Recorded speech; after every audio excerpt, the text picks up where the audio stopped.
नमस्कार दोस्तों, welcome to my YouTube channel. आपको हमारे यूट्यूब चैनल पर स्वागत है। अगर आप हमारे यूट्यूब चैनल पर पहली बार आए हो तो हमारे यूट्यूब चैनल को सब्सक्राइब कर लीजिए और बेल आइकन भी प्रेस कर लीजिए। आज हम पंचलाइट कहानी को एकदम विस्तार से जानेंगे। तो पंचलाइट कहानी फणीश्वर नाथ रेणु जी की एक आंचलिक कहानी है। ये कहानी एक बिहार के पिछड़े और सुंदर गांव से लिया गया है। गांव में एक टोली थी महतो, क्योंकि पिछड़े गांव में अशिक्षित लोग सबसे ज़्यादा होते हैं। तो एक दिन ऐसा हुआ कि महतो टोली के लोगों ने पंचलाइट लाने का विचार किया। वे लोग रामनवमी के दिन मेले से दंड जुर्माना से इकट्ठे किए गए पैसे से एक पेट्रोमैक्स खरीदा, जिसे गांव के भोले वाले लोग पंचलाइट कहते हैं। क्योंकि पहले के ज़माने में किसी के यहाँ पेट्रोमैक्स नहीं होता था। जब मुखिया और पंचों के लोग पंचलाइट लाए तो गांव के सभी लोग पंचलाइट देखने के लिए इकट्ठा हो गए। मुखिया जोर से बोला, मुखियन, पूजा पाठ का सामान इकट्ठा करो और जल्दी से चौका लगा दो।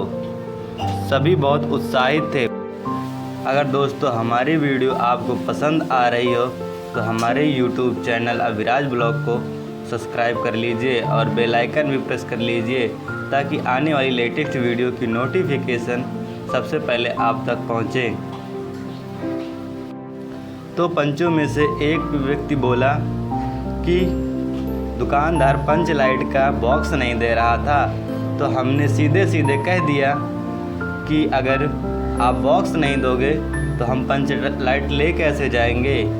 तभी दुकानदार ने मुखिया को बॉक्स दे दिया और दूसरे ने बोला कि पंचलाइट रास्ते में तो साए साए की आवाज़ कर रहा था।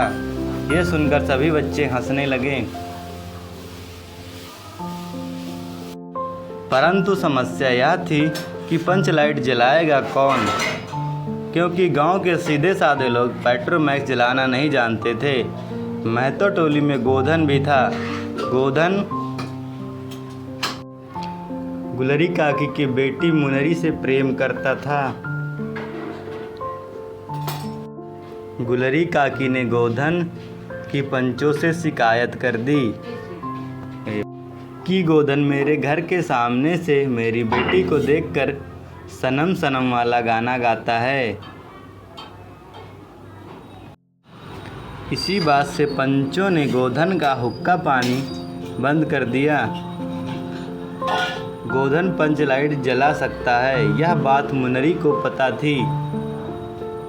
यह बात मुनरी की सहेली कनेली ने मुखिया तक पहुंचा दिया कि गोधन पंचलाइट जलाना जानता है।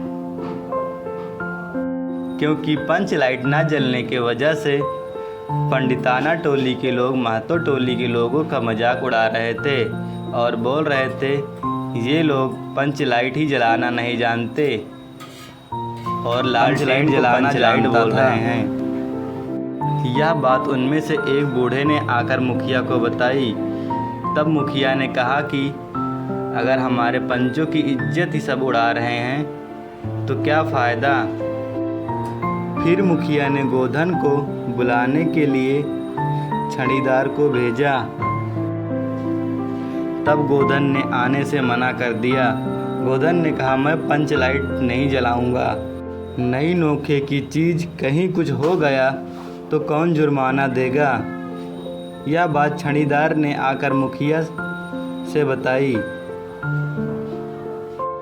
तब मुखिया ने कहा कि अब पंचलाइट कौन जलाएगा, अब तो पंचलाइट ऐसे ही रखी रह जाएगी। तभी गुलरी काकी उठी और गोधन के घर जाकर गोधन को मना कर लेकर आई। तब गोधन ने पंचलाइट जलाना शुरू किया। तब गोधन ने मुखिया से कहा कि मुखिया जी, स्प्रिट कहाँ है, स्प्रिट लेकर आओ। तब मुखिया सोचने लगा और बोला, स्प्रिट तो हम लाना ही भूल गए। तब गोधन ने सोचा विचारा और कहा, नारियल का तेल है। तभी मुनरी घर से जाकर नारियल का तेल लेकर आई। और गोधन पंच लाइट जलाने लगा और थोड़ी देर में अपनी सूझबूझ से गोधन ने पंच लाइट जला दी। तभी गोधन ने मुनरी को नज़र उठाकर देखा तो मुनरी की आंखें शर्म के मारे झुक गई। मुखिया ने कहा,